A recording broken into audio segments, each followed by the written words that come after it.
there is a bit of concern that there are too many petitions pending before your committee. Many of them. Some have exceeded, in fact, many have exceeded the time that is set out in the standing orders. I would want to have a meeting with you and your committee so that I can assist you to discharge your duties a little more robustly. So check with the clerk, he'll give you an appointment to come with your committee and see me.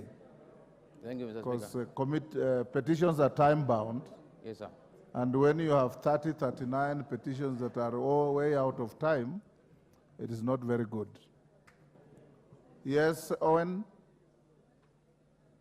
Honorable Speaker, thank you very much for giving me this opportunity. Just on the same note, Honorable Speaker, you see this Petitions Committee came into life in this Parliament, 13th Parliament. But in the previous Parliament, we've had petitions being dealt with at the committee, departmental committee levels, which was more effective.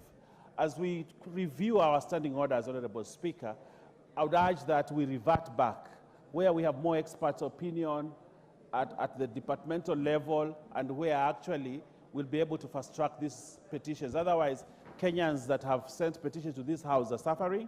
Members of Parliament who have also sent petitions to this House are suffering.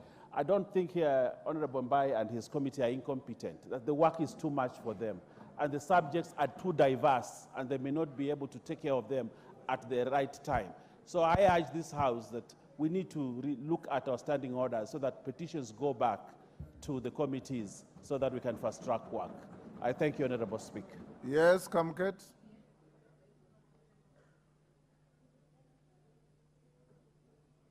Give Kamket the mic.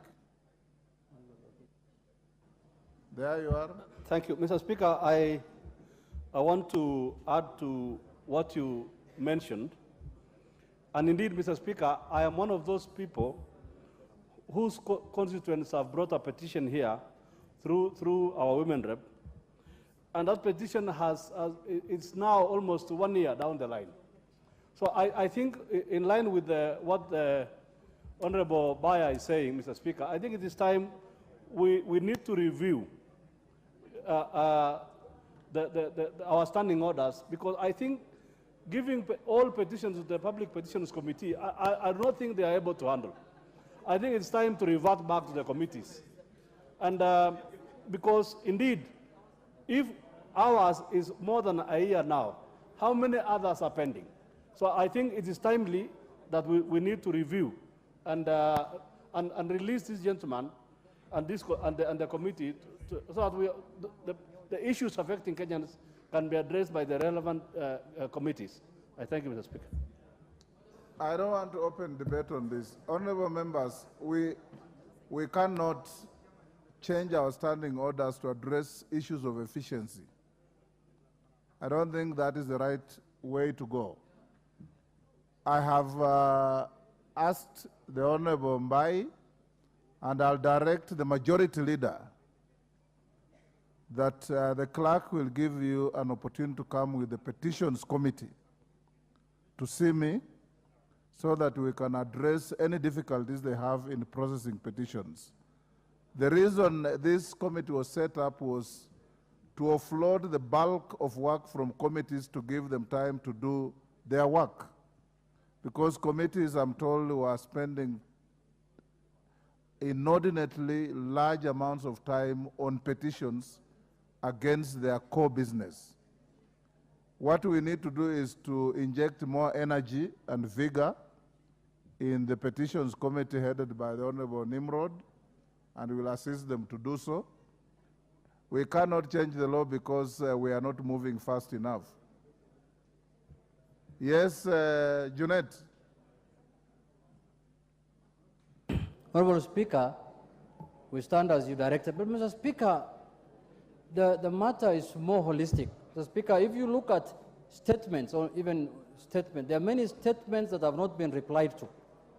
Mr. Speaker, if you take a case like what the Honorable DK has just raised, somebody has lost his life or her life, and a year down the line, there is no response to that death. Mr. Speaker, it looks like the people who are responsible to give the explanations that the executive are not taking this matter very serious, Mr. Speaker. That this response, this is the only place they can be held accountable, Mr. Speaker. And our mandate as Parliament is very clear. Legislation, oversight, and representation, Mr. Speaker. There is no any other organ that can oversight the executive, Mr. Speaker. So when we are asking for these questions, it is not a favor they are doing. It is a constitutional mandate that they're supposed to execute, Mr. Speaker.